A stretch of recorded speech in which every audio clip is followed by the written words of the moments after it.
Hi guys, magandang hapon po sa atin lahat.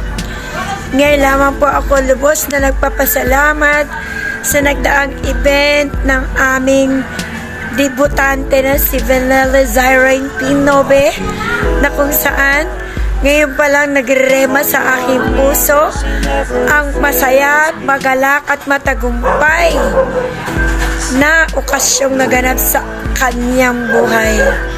Tunay nga na minsan sa buhay natin may mga pagkakataon na marami tayong hinahanap, marami tayong iniisip, marami tayong pinapangarap. Katulad nga ng sabi ni Brother Ray nung nakaraang message niya, sabi niya sa Kawikaan 16 verse 9, taong nagbabalak, si Yahweh ang nagpapatupad. Kaya kung tayo po ay meron mga pangarap, hangarin, naisin, at higit sa lahat, yung mga ninanasa ng ating puso na ayon sa kagustuhan ng Panginoon, walang bagay na hindi niya kayang gawin. Dahil Diyos siyang gumagawa ng himala. At anuman yung mga longing ng ating heart, ng ating mga puso, ng ating mga isip, ng ating mga pangarap, hangarin, naisin sa buhay na ito, trust in the Lord with all your heart and delight yourself in the Lord, and He give the desires of your heart. So tunay nga na pagkatiwala lang natin sa Kanyang lahat.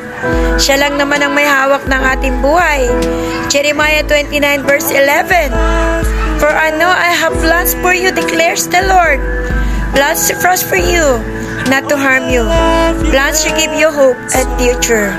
Tunay nga sa mga promises ng Lord na ito, ang masasabi ko lamang po ang taus-pusong pagbabalik ng pasasalamat, pagluwalhati at pagdadakila sa kataas-taasang kapangyarihan ng Diyos na gumagawa na pinaglilingkuran natin ay Diyos na buhay, nakagagawa pa sa higit sa mga inaasa natin.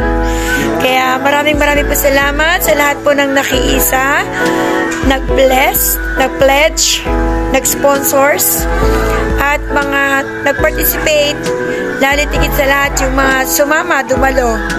Na bawat isa, Lord, pinasasalamatan ko po sila.